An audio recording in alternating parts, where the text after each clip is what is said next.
Monty. What's up, baby? How you doing? Hello. How are you today, Terrence? Man, I'm wonderful. And yourself? I'm doing good. Excuse me. All right. Excuse me. No problem at all. All right. Red, huh? Yes, sir. Yeah. I think we look good on it. Red looks good on it. All right. So, I want to welcome everyone to the Money Power Invest show. I'm your host, Montique Shelton, alongside Terrence Dubois. And this show aims to start the conversation about money, finances, real estate, business, credit, personal credit, business credit, 401ks, life insurance, all types of things of that magnitude, personal finance, business finance, pretty much anything to do with your finances and your money. And we stand to try to encourage you to start the conversation and continue the conversation about the importance of these subjects so that our culture can be pushed forward and your personal legacy can be pushed forward. And at the same time, you can actually make some money and have a well-off life. So that's what the show aims to do, is to start that discussion. Again, like I said, I'm Montique Shelton and my co-host Terrence. So Terrence, I'll go ahead and I want you to give them a little background for those that don't know about you. So I want you to go ahead and get folks a little background about you. Okay, Thank you. Thank you. Perfect. So, Terrence Dubois is born and raised here in Buffalo, New York. I've been a financial advisor for the last 20 years, actually going on 21. I have my undergraduate degree in business management and accounting, and then also obtained my master's degree about 10 years ago. And my thing is, man, I just want to help as many people as I can. And that's more so just in the form of, man, either me sitting down with them or doing some type of live one-on-one Zoom call, just to more so educate them. Because what I noticed in my time of basically doing financial planning is that the majority of people who I was basically trying to help, they didn't have any clue of basically, where their financial standpoint was and where they was going and where they wanted to go. Mhm. So they knew where they wanted to go, but they just didn't know how to get there. And these are people who have, college degrees and they're professionals, but the thing is they went to school for a particular subject. So their subject matters in that particular field. But when it comes to finances, that's really where they didn't really have any clue at. And that's where I could step in and just help them out. So that's really Okay. what I've been doing for the last 20 years or so. Okay. Very impressive background. Every time I hear it, it never gets old. Thank you, Definitely, brother. definitely very impressive. So a little bit about myself. My background is in banking. I started out in banking uh, back in 1993, years ago. I started out in banking. I was at HSBC Bank for 17 and a half years. I was a branch manager there. I didn't start off as a branch manager, but at the time that I left that corporation, I was a branch manager managing three branches, and I learned a lot from working at that financial institution, one of the biggest banks in the world. From there, I moved on to starting my own financial consulting firm and my own credit repair business. And then from there, I was part owner in a car dealership, a used car dealership. And then from there, I did a little loan underwriting, loan processing, and loan underwriting. And then from there, I worked at a Toyota and Hyundai dealership as a sales manager. And that kind of leads me up to here. There's a lot in there, in between there, but that's basically the basics of pretty much my background. Okay. So that's pretty much it. I do want to give a disclaimer. This show is just based off of our opinions. We're not. This is not legal advice or financial advice. Of course, if you want legal advice, you can contact your local attorney or a financial advisor of your choice. Just want to get that out of the way. And Terrence has a disclaimer that he has to give you guys. Absolutely. Although I am a licensed financial advisor, this is more so educational. Everything is educational purposes. This is not taken as sound advice. So definitely just want to reiterate that everything we are discussing is more so for educational purposes. All right. And thanks for giving that disclaimer there. I do want to go ahead and say we do have a special guest today that will be calling in. His name is Dennis Wilson, known as D. Wilson, and he'll be calling in. We'll be going over his long resume of different businesses and different things that he has been going on for years now. So he'll come in and we'll ask him some questions, and he'll ask us some questions, and we'll pretty much have a good discussion, and hopefully some people get something out of the conversation. So he will be calling in a little bit, so just so everyone knows. All right, so we're gonna go ahead and go ahead and get into it. So the first thing we want to talk about, or Terrence is going to talk about, is the importance of a 401k and why should you have a 401k and things like that. So I'm gonna turn it over to you, Terrence, to let the people know that. Okay, perfect. Thank you. So basically, the purpose of the 401k is more so for retirement. A lot of young people say, I'm too young to retire, but the thing is, the sooner you start, the better off you'll be. And you can start off as little as $10 per pay period or 1% of your paycheck. Uh, but with that 401k, it's usually for that you work for a for-profit organization. So with that organization being said, they usually would say, okay, well, you know what? Because we actually offer a retirement plan, if you put in a certain dollar amount, we'll match you. And a lot of people say, well, I don't know anything about a retirement plan, so I'm not going to do it. And I think that's the worst thing you can actually do is basically don't do it.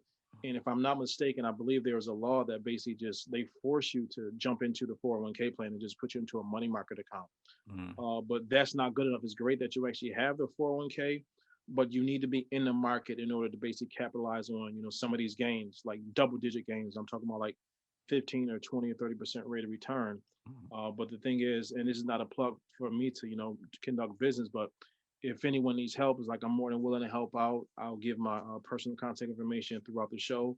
But everyone needs to do it because the thing is, I like to tell people what we generally have been taught from our parents and their parents, their parents taught them as well, is Mhm. basically pay all your bills first and then save. But if you really think about doing that, typically what do you actually have left over to save it? And there's generally nothing. So with that 401k is basically taken out before you receive your paycheck. So as soon as you receive your paycheck, you know that money already went to your 401k. And so I'll tell anyone if the company matches you, let's say 4%, the bare minimum you want to do is basically 4% as well, because now that's really 8% going into your retirement account. And this is happening every time you get paid. You put in your 4% or whatever percentage, they're going to match that. So the thing is, you're leaving free money on the table if you don't do the 401k. And the 401k, and a lot of people say, well, I work for a school system or I work for the state or the government. So that would be the 403B or the deferred compensation plan, which is a 457. They all do the same. So the thing is, only difference with that 403B is that your employer won't match you because typically they give you a pension. And even if they won't give you a pension, they still sometimes won't match you. But there are some companies that actually will match you into that 403B. And with the deferred compensation plan, which is 457, they won't match you into that particular plan. But either way it goes, if your employers offer you anything, whether it's good or bad, you still want to invest into that retirement plan and just do it. And if you don't know anything about it, just basically take some baby steps and do, 1% or $10 per pay period. And eventually you'll see that money grow. And then that will hopefully entice you to want to put more in because really, if you think about, excuse me, when you retire, who's going to use this money? You or your employer? It's you. So the thing is, if you don't set yourself up for retirement, I mean, the only thing we have to fall back on is Social Security. And Mhm. how it's going right now, our parents and older people are living longer, so Social Security will probably be bankrupt before you know it. So Mhm. you got to take heed and basically, take control of your financials, and basically do whatever retirement plan there is available. But that's still not good enough. You want to do something outside of your employer as well. Mhm. So I mean, that's just a little nugget. Just do whatever you can, but you got to do something. Absolutely, absolutely. That's really, really good information. Really good information. But I got a couple questions. Sure. So what happens to a 401k if, let's say, a person like leaves their job? Because a lot of times I talk to people, a lot of clients, and they'll have a old 401k like at a job that they previously worked like years ago, and they don't know where the money is at. And Hmm. so how do people go about handling that if they were to leave their job? And also for the people that do have a 401k somewhere else and they don't know where it's at, how can they go ahead and get that information to? find out? All right. I would say the first thing is call me. I'll take care of all that for you. But All no, right. just so the thing is, so once you leave your job, that money is yours. So regardless if you contributed all the money or your employer contributed as well, it's your money now. So in Mm, some cases, they may say, well, you're fully vested or you're not. Regardless of what it is, that's still your money. So you may not be able to take the full amount if your employer allowed you to, if they contributed some money. mhm, But the thing is, once you leave your employer, I'll ask you this. So let's just say you actually had a nice desk, you had pictures of your family, and you had a locker room and all of that. When you left your job, did you take everything that belonged to you? You typically will. yeah. So I'll tell people, hey, why'd you leave your money at that company? Mhm, You take that as well, and you want to basically roll that over into a rollover IRA, which can be at your local bank or your financial advisor or anyone that you actually know who basically does this for business. But the thing is, you don't want to leave your money there. And even if you do actually have money there from a previous employer, you want to still put that into another IRA, because now what happens when you leave that money there? So let's just say I'll just use a regular General Motors. mhm, So if you actually had your retirement plan at General Motors, and let's say there was only 20 investments that you actually can choose from to invest into that particular plan, that's still the same thing. So even though you don't work under that plan, you still basically can only invest in whatever General Motors basically actually has their employees invested in. mm, So I tell people, hey, do you want to actually have full control over your retirement, or would you want to still let General Motors dictate what you can invest in? mm. So my thing is I like to have control over anything I do. So that's why you more so want to move your money. So therefore you have unlimited options of where you can basically do with this money, because rightfully so, it's yours. Yeah. And one other thing is that let's just say that if that company went into bankruptcy, your money is now tied into that company in bankruptcy. So now your money is delayed as far as you get into that money. So you want to control that money at any given time. So roll it Okay. over. Call me if you need me. Okay. All right. Yeah. And another question.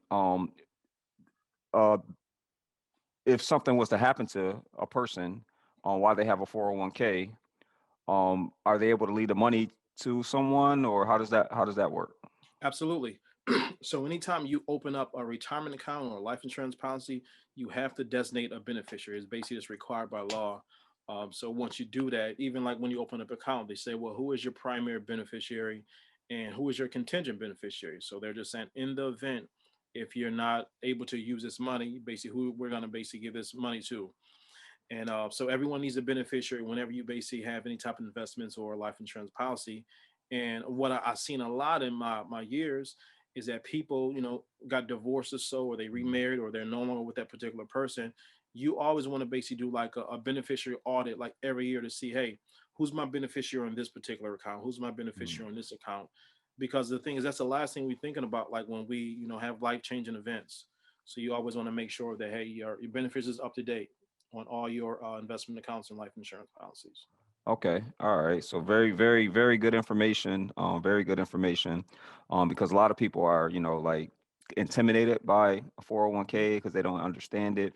So I'm glad we're having this discussion.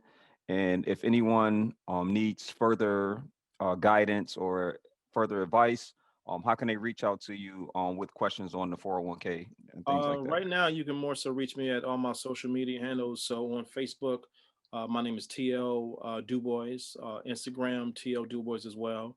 And anyone knows me personally, if they got my cell phone number, it's still the same. I can't change it. So, shoot me a text or call me.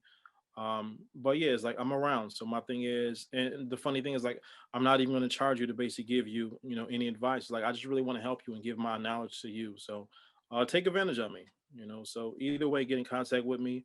And the city that we're in is so small, like, you basically can find me or get in contact with me. But all my social media handles is usually TL Dubois, Dubois. All right. All right. Good information. Good information. Thanks for that information. So the next segment we're going to go into is I kind of want to talk about uh, the proper way to start a business. This is for aspiring entrepreneurs. This is for current entrepreneurs. And I just want to give a little, a little feedback because I get a lot of questions during the week about people wanting to start a business or people that already have a business. Mhm. And this is particularly for people that are trying to obtain financing for their business. So if you're trying to obtain, I mean, it's really, if you're not, just the right business etiquette and the right business, way to be set up and things like that, as well. But this is more tailored towards people that's trying to get funding or startup money for their business entity. So the very first thing that you should do when you want to start a business, or if you want to start a business, is you should, number one, find out the name of the business that you want to use. All right, so find out the name, figure out the name that you want to use, and then once you figure out the name you want to use, you want to go to some type of search engine to put that name that you want to use, so that you can get your .com or your .net or your .org, a domain name. So that's the very first basics of starting a business, is you want to the name, because the name is everything. Mhm. So you want to definitely start there. The next thing you want to do is you want to make sure that your entity is set up correctly, meaning try to stay away from a DBA or a partnership. A DBA or a partnership is basically where the business is just in your personal name. So that means if something was to happen within that business, then you are personally liable for anything that potentially can happen, or any losses, or you get sued or anything like that. It's you that's personally going to take the fall on that. So try to stay away from a DBA. The DBA, yes, they're cheaper to get started.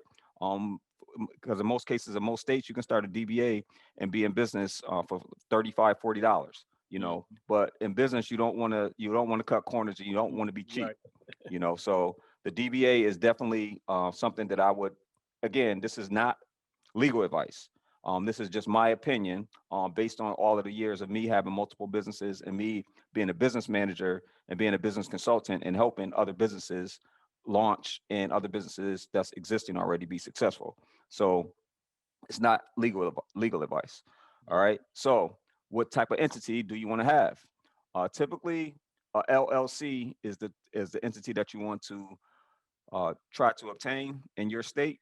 And the reason why a LLC is a good entity is because you can have it's an unlimited number of members that can be in it. It has so many different protections, so that, let's say someone goes to sue you. Let's say you start a company flipping homes and buying real estate and things like that. If someone slips on that property, or decides to sue you for whatever reason, they're going to sue the LLC, not you personally. And you can always go and start another LLC. So, but you can't, as a person, you can't just go start as another Right. individual. So that's the reason why you want to start a LLC, which is called a limited liability corporation, or a limited liability company.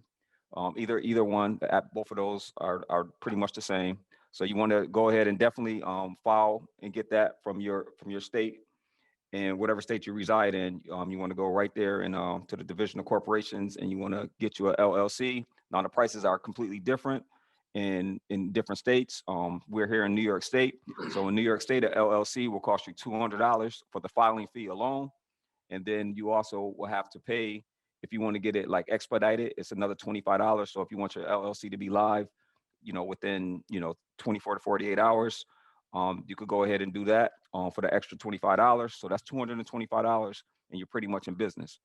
There's one other requirement that you have to have when you're an LLC, and that is whatever county that you reside in, you have to basically put, it's called a certificate of formation that the state requires you to do. And basically, what it is you have to put, within 120 days that you file in your LLC, you have to go ahead and, in your county, you have to put that you started an LLC.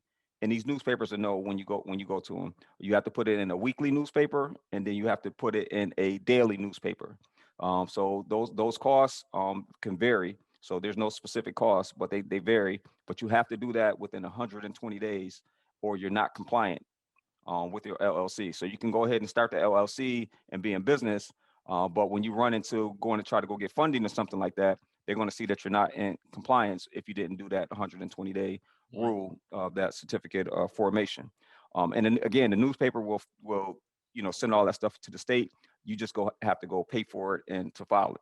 All right. So that's another step that a lot of people don't know about when it comes to forming an LLC. Is that step that you have to put it in the newspaper, a daily newspaper and a weekly newspaper within your county within 120 days. All right. So from there, the next thing you want to do is you want to make sure that you go ahead and get your EIN number right after that. Your EIN number is basically your business's social security number. So that identifies your business. So again, that's where the separation comes, where it's its own complete entity, alone by itself, and that you have no liability or little liability. I'm not gonna say any, but you have little liability, and everything is on the LLC at that point now that you have that EIN number. Then the next thing you want to do is you want to get a business phone number. You want to get a business phone number, and it cannot be a personal cell phone. It cannot be a home phone number. And again, this is geared toward people trying to get financing. Once an underwriter, they get your loan application, in a couple months after you built your business credit up. If you go and they see that you have a cell phone number, they'll decline you just for having a cell phone number, but they will never even tell you the reason. They won't even tell you that. So this is just information that I'm giving out, so that people are aware of these things. All right. So that phone number, what kind of phone number do you want to have? You could get a local phone number. You could get a number in a different area code. There's many different services. Mhm. And if you want to reach out to me, I can tell you about some of these phone numbers that you can get. You could get an 800 number. All these phone numbers have the ability to forward to any cell phone. You can have a number forwarded to any cell phone. You can unlimited text messaging on these numbers as well. So Mhm. there's a lot of benefits and features about having a actual a business phone number that you want to have as well. A business address, it will be the next thing. If you're trying to get financing, you can't use a PO box, or you can't use your home address. Even if you have a home-based business, they will still decline you. Mhm. So there are business addresses depending on what city that you live in. There are different addresses that you can get, corporate business addresses, without you actually being physically inside of the building. Yeah. All right. So that's an important thing right there to do. And again, it's a lot of other steps, but that's just the basics right there. So if you want to know how to go about getting that phone number, getting that business address, or filing your LLC, if you need help with any of those things, please reach out to me. I'm on Facebook. I'm at Montique Shelton, and on Instagram at Montique Shelton as well. So if you have any questions, please feel free to hit me up, and I will answer any of your questions that you may have about the basics of starting up your business. There's a lot of other things to it.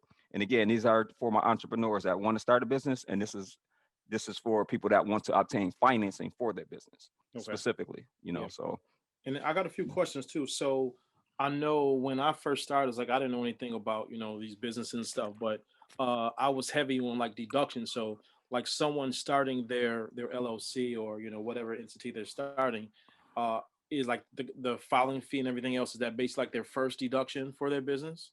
absolutely, absolutely, everything that I'm speaking of is. And again, this is not, I'm not a CPA. This is not, again, legal advice or tax advice. But yes, they are tax write-offs. Everything that you do when you're starting your business, pretty much almost everything that you do to start your business can be a tax deduction and can be written off.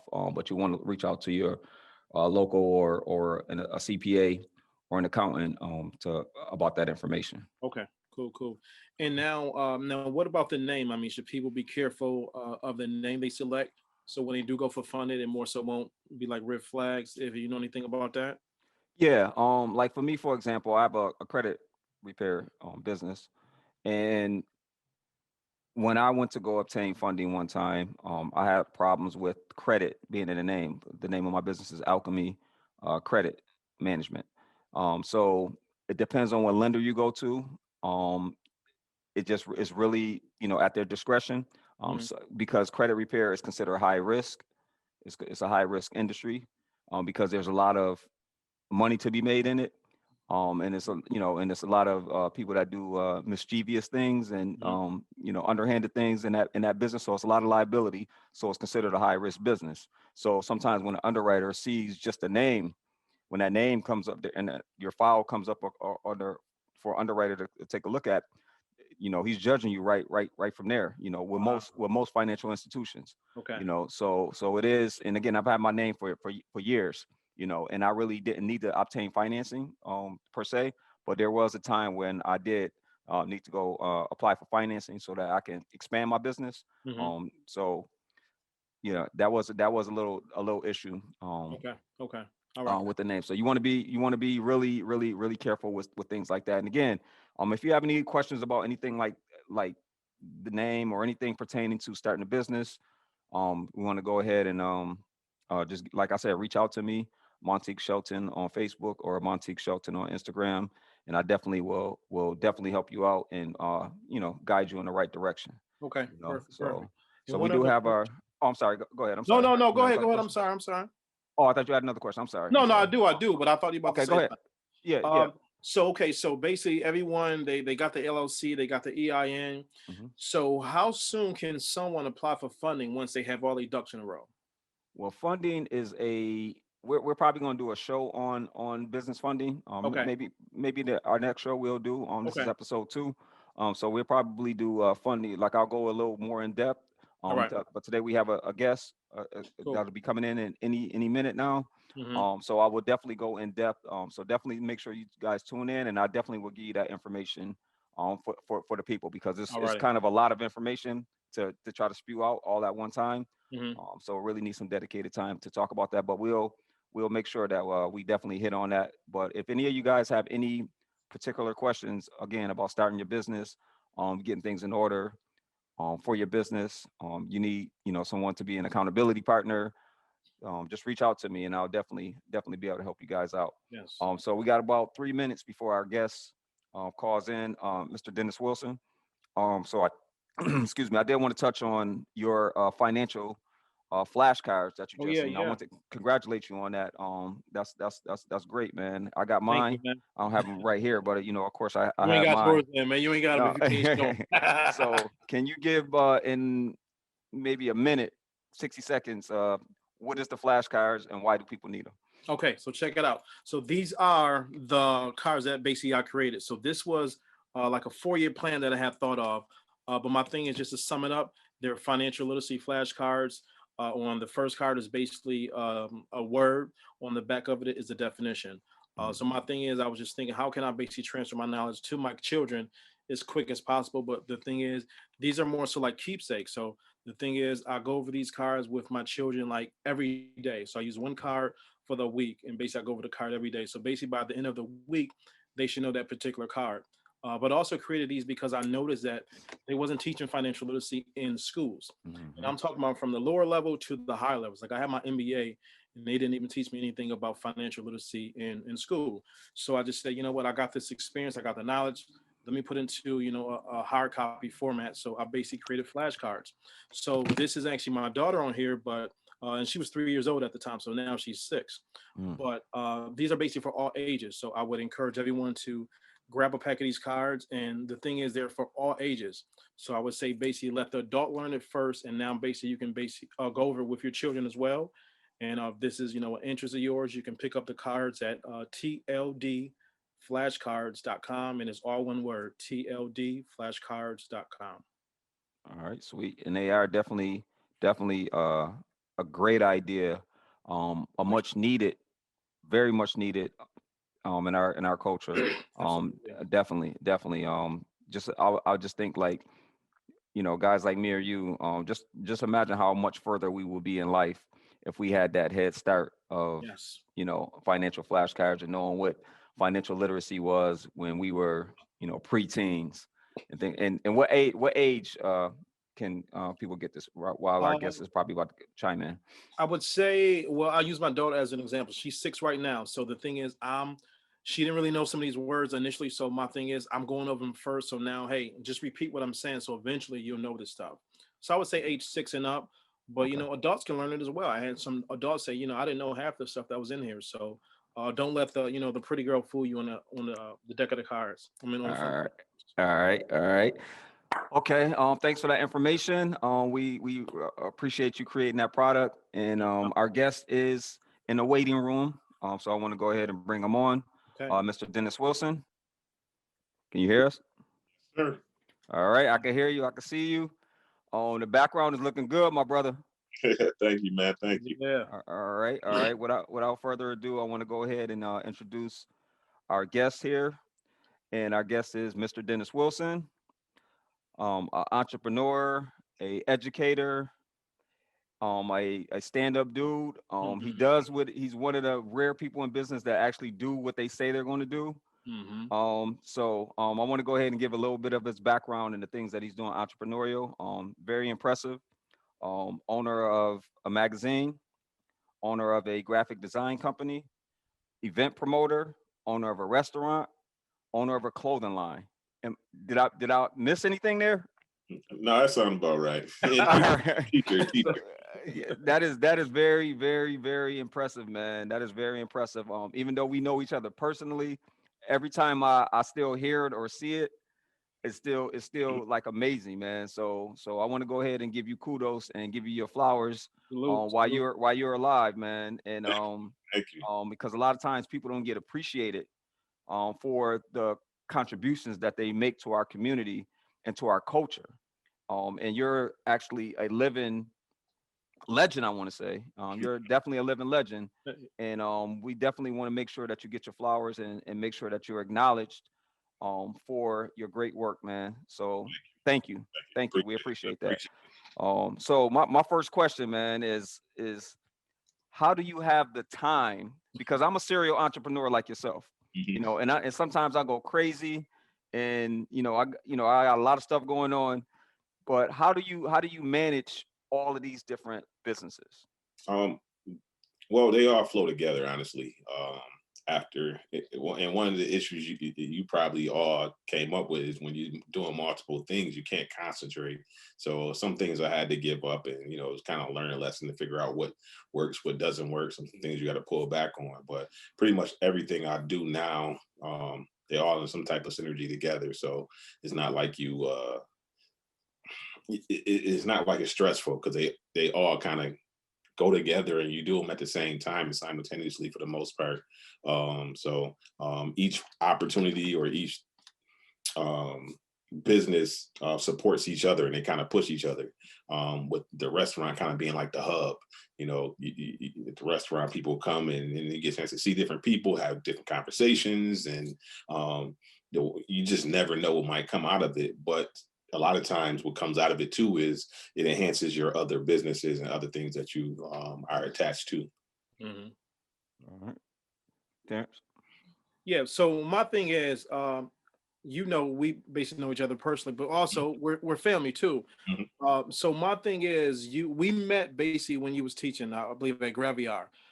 So my thing is, like, when did you learn about financial literacy? 'Cause that's my thing. So I'm just thrown about, like, when do people like finally learn it, or will they ever learn it? But where's there a pivotal point where you knew anything about financial literacy? Honestly, I would say really in the last 5 years. Oh Mm, wow. Before that, I was just in the midst of still learning who I was and, Hmm.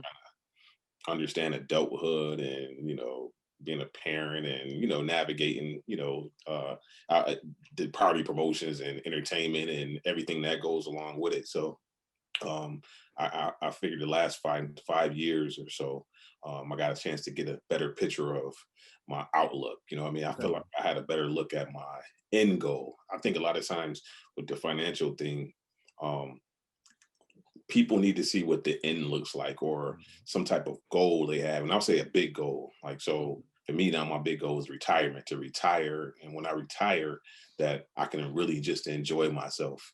And Yeah. so to me, it became obtainable as I started seeing other people and having conversations. So that's to me where my financial literacy came from. And then being around my partner, Kurt, and then being around some other people, Shamari, who are into stocks and Mhm. other financial aspects, being around those people, you start to, hear their conversations and you see some of the moves they make and you want to be right next to them when they Yeah, move, Right. so yeah. so that's kind of where it came from the last couple of years. Okay. Cool. Cool. All right. So as far as inspiration goes, what or who inspires you to continue to keep doing the things that you do? Who inspires me? Honestly, I get inspiration from everybody. When I look at like all the people from around the town, and you see a lot of the things that's going on with the town, especially in the entertainment stuff.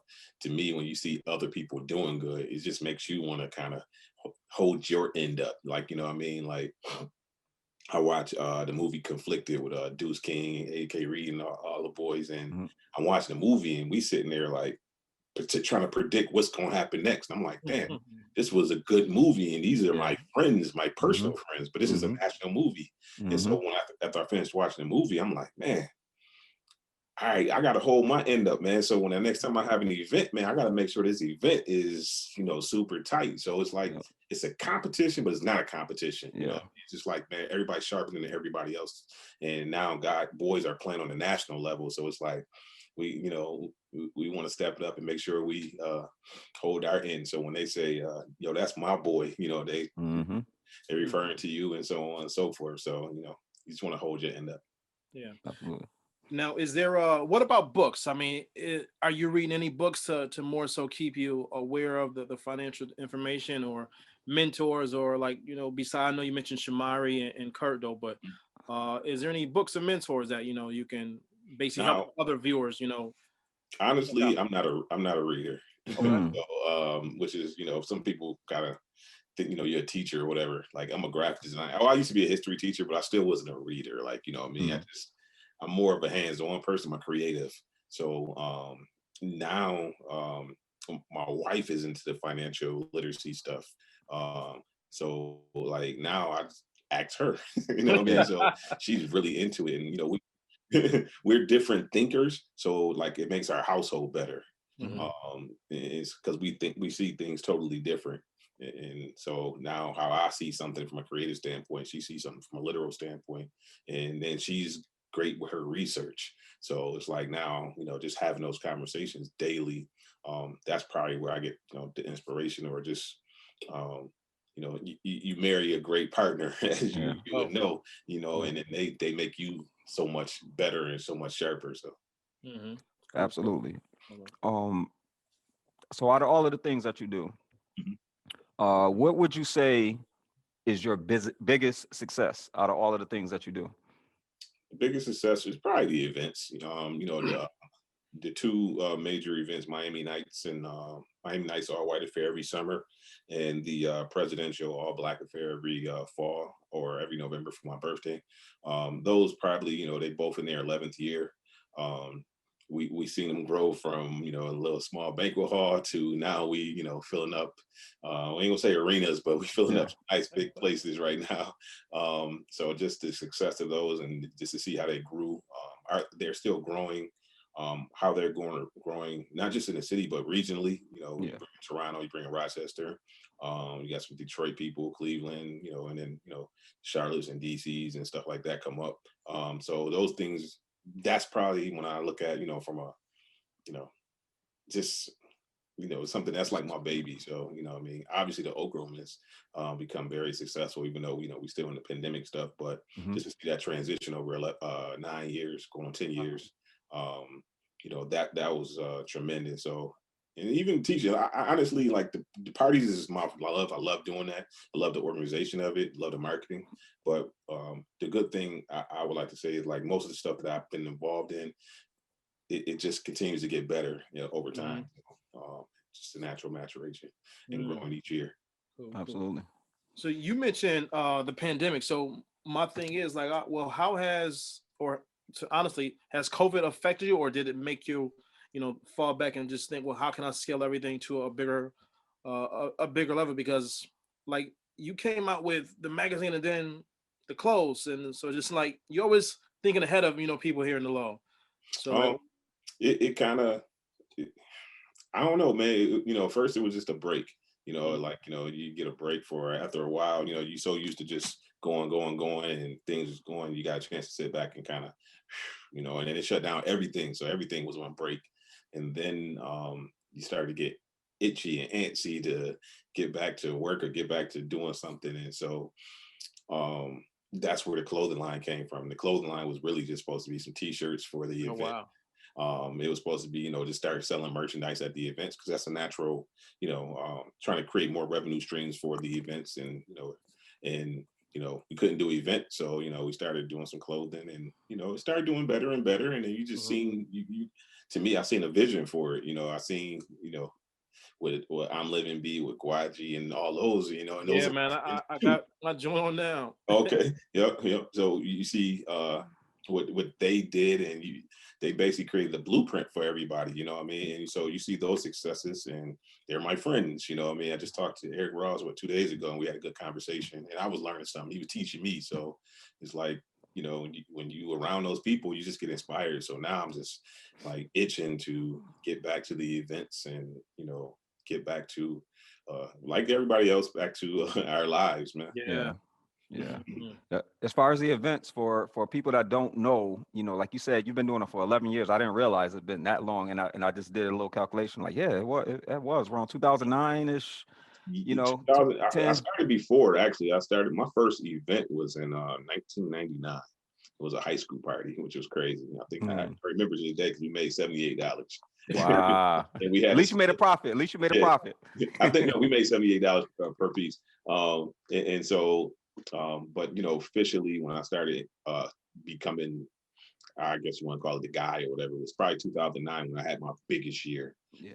And that was with the opening of the Good Life and the upscale events, and it kind of just went up from there. And it goes in peaks and valleys. You know how business is. You had 2010 was great, 11 down, and then you go. Yeah. So it does that, but it was just a natural progression. So when are the events? Did the with the regulations and all that stuff or whatever? Do you have a go ahead where you can go ahead and start the events back up? Right now, as a no, I mean, I've just been watching the regulations and watching everything. Things are starting to open up slowly. So, you just kind of keep an eye on everything. My events are huge when you start talking about 2,000-3,000 people. So it's not like, when they say you're doing half capacity, like, okay, well, we might as well we gotta wait, what I mean? So I hate to say I'm almost in those football arenas and concerts. I'm with them right now. Yep. Fires in a pause. I could do some smaller things, but sometimes it's like, okay, is it worth the work? Because usually when I do events, man, 6 to 8 months of planning. So yeah. Okay. Now I got a question. We actually had this discussion, a long time ago. It's like I feel like we basically got the same vibe. So the thing is, with everything that what you got going on, like, how do you basically like still keep that mild manner and not like let it go to your head, though? I mean, because right now I look at it like, yo, who don't know Dennis Wilson? So I feel like it was only right to bring you on like as our first guest, because like, who don't know you? I appreciate it. No Honestly, I think that's just my personality. I kind of got it from my mom, and my dad is mild mannered and cool, laid back. So it, one of the lessons I learned when I played basketball in college was like, don't get too high, don't get too low. It's never as good as you think it is, and never as bad as you think it is. So I try to keep it, even kill, even level. Try not to count my chickens before they hatch, and then too, as you're doing it, my goal was always to get better every year as a person. And so the problems or the things you have that went on in the first couple of years, as you grow, those shouldn't be problems anymore or issues or what I mean. So each year as you grow now, me being married, like my vision of the events is totally different. Now it's more business oriented. It's more this is a business. This is something that we working on, it's trying to build a legacy and an empire so much, what I mean? It's not all about playing around and drinking and and I don't smoke. I smoke cigars or whatever, but smoking and hanging out. It's not about that. What I mean? It's a focus to it. Of course, we want to have fun. We want to enjoy ourselves because it's the parties and the event. But at the same time, man, we building a business. We building events, but the events build other people up too. And that's what a lot of people don't realize with the events. Like we showcase a lot of businesses. We showcase a lot of talent. We give a lot of people opportunities to work. Obviously you got bartenders and security and all other types of things. So it's a lot of things, moving parts, a part of that. So that to me, those is important, and they continue to make sure those things continue to grow and keep getting bigger. Absolutely, absolutely. So now this is a financial platform. Hmm. Our show is a little different than the typical show. We actually have our guests. We do the normal, interviewing style, like we just did. But we also like to engage with our guests as well.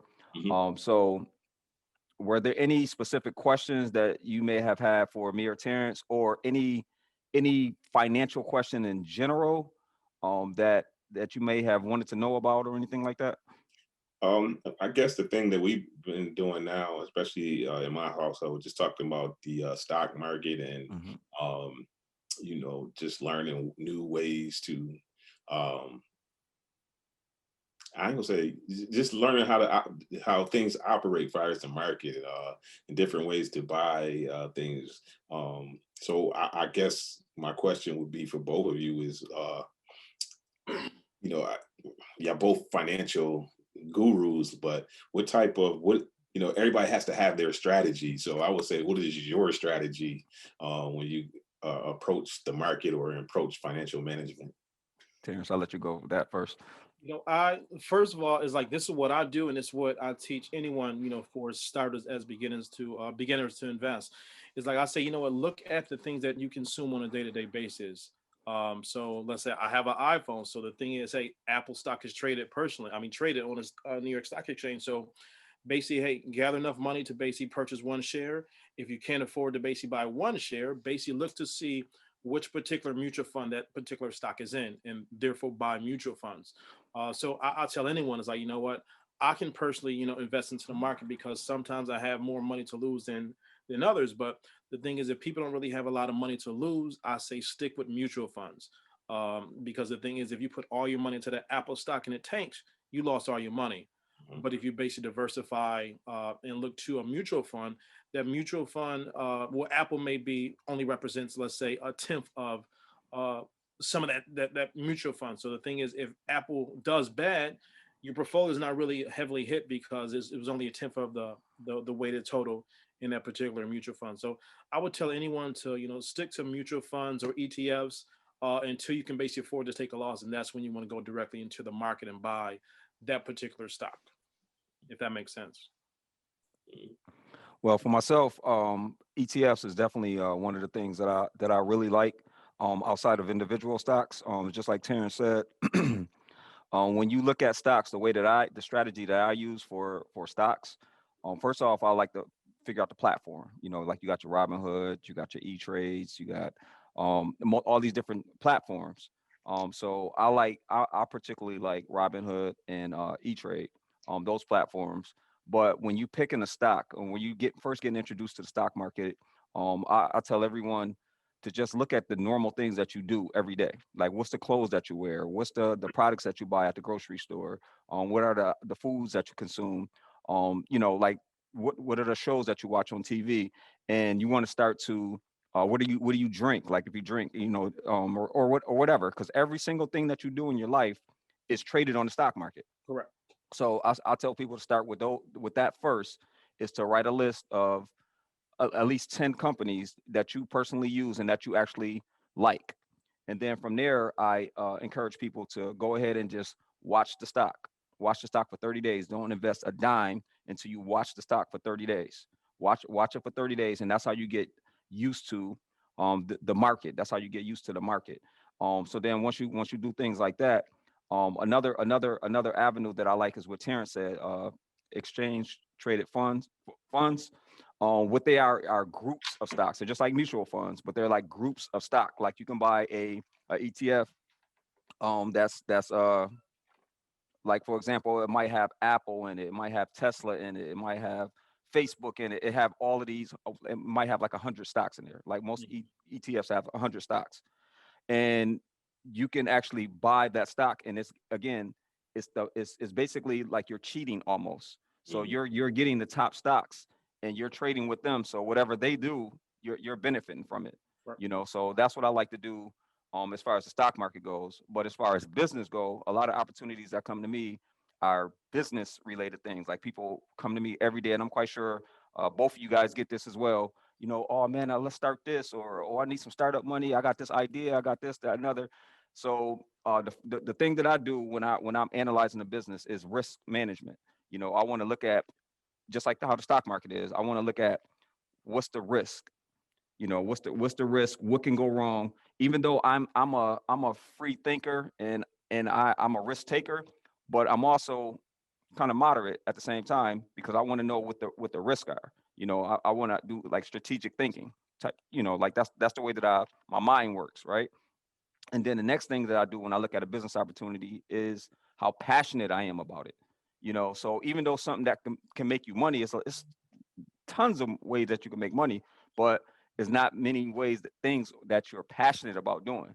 Mm. So if it doesn't, reach that passionate, just like us doing this podcast, right? I would do this for free. The things that I'm passionate about, I would actually do for free. When I'm talking to people about credit repair, personal credit repair, I would do that for free because I get a kick out of it. I enjoy talking about that, and I enjoy helping people. Business credit, same thing. I enjoy doing it, and I would do it for free. So if it's something that someone comes to me to start a vending machine business, I'm not passionate about that. I don't care if I can make $10,000 a month from it. It's not something that I'm passionate about. So I would encourage people to pretty much go with their gut, but figure out what they're passionate about, if the opportunity is passionate about, and look at the risk. Mhm. So that's kind of how I analyze things. Terrence, did you want to add to that, or did No, you? no, man. I like everything you said, but no, I will add on. A lot of people, since we talk about investing, a lot of people, feel like they need a lot of money. You can basically start a mutual fund. I'm not for sure about the ETS, but I know with a mutual fund, you can start as little as $25 per month. So Mm-hmm. right now, there's really no excuses for anyone to not be in the market, because that's really everyone is winning in the market right now. So I mean, you can Mm-hmm. basically throw a dart at anything, Yep. on the stock exchange, and you're gonna make some money. Yep. But that's not advice. That's just basically my opinion. But just try it out, and of course, if you need any help, basically get in contact with me. It's like this is year 21. I've been doing this, so I know a little bit about this stuff. Just a little bit. Just a little Yeah, bit. just a little bit. The restaurant, D, is it with the shutdown, with the restaurant and being at not able to be at full capacity? What's some of the do you have to like scale back on the menu and things like that, or scale back on your staff? So Is what that? we did, we just at the beginning, we just started. Obviously once everybody had to close at one point, but then when it was time to open or they allowed restaurants, we just stayed closed. Um, our dynamics is different than a lot of restaurants. One, where we were located, we're in the inner city, Mm-hmm. um, so we have inner city issues that when they start making these government rules, and how they our issue is different than somebody from on another street or whatever. Yeah. So Mm-hmm. we gotta we had events and stuff. We had security. What I mean. So now you're talking security. Now you're talking about a mass police. Like what I mean. Just it's so many other things that go along with just opening up that people don't understand. I actually just got back. We just got back from the restaurant. We was in there trying to get things organized, and Mm-hmm. as we make this reopening list, it's just like keep getting longer and longer and longer, and I haven't even got to the things that people see yet. You know what I mean? So, Mm-hmm. it's just so many different elements that people just don't understand. So, and if you run a business, and y'all run businesses, it's so much in the back end that has to go right, has to be organized for the businesses to look competent. You know Mm-hmm. what I mean? And if you're not competent, when the first thing our people are going to do is criticize you and Yep. go Of at course. your head. Mm-hmm. So, just to kind of say from on the levels of stress that was going to go on, I work a full-time job still. My partner, he doing some real estate and some other things. Mm-hmm. It just was like, what, it would be too stressful. You see people on the news, they crying, they going through, trying to Yeah. keep their businesses open and Mm-hmm. everything. And it was just, it's an amount of stress that people just don't understand. And then you don't know the stress of the unknown. Mm. We talking about just the restaurant, selling food and drinks or whatever. What about the unknown? What about getting sick? What about somebody potentially dying? You know what I Yeah. mean? So those things we just said, we're gonna wait, and as things come back, we'll reevaluate and kind of go from there. So Okay. Last question. Um, what do you want your legacy to be? Like let's just say, and you're no longer here, no longer here. What do you want people to say about Dennis Wilson? Like, what do you want them to remember about you? What do you want your legacy to be? I want people just to realize that I was, you know, I did a good job of the things that I was involved in. I kind of feel like that the things that I touched for the community, I impacted a lot of lives. So, just know that, I'll put my best effort to be a good person up, and he was a good person. Um, I know some things like that. Like, I feel like I'm one of the best when it comes to the event promotions here. I feel like I'm one of the best as far as graphic designer. So just wanted to be known as one of the best and just a good person. Absolutely, absolutely. How can people reach out to you to buy, your products, all of the different different businesses and things that you have going on? How can people reach out to you, and you want to give them your contact information, and how can people reach you? My social media is and I answer all my messages and so on and so forth. So it's Dennis Wilson Jr. on Facebook, or Mr. D Wilson is my handle, at Mr. D Wilson. My business page, at Mr. D Wilson, on Instagram and Twitter. And then MrDWilson.com is the website. Um, uh, Everything is bridged through that website, so you can get everything through Mr. D Wilson. The clothing line is called The Collection by Dennis Wilson, and it's thecollectiondw.com. But you can get all that access right through MrDWilson.com, as well as the social media.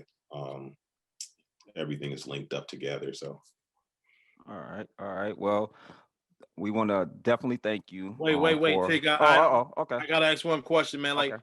Dennis with the buzz, man, is like I don't know if you into it though, but I think you're the only one that can get a mayor a run for his money, man. To become the mayor of Buffalo, man. You ever thought about that, or what's your thoughts, man?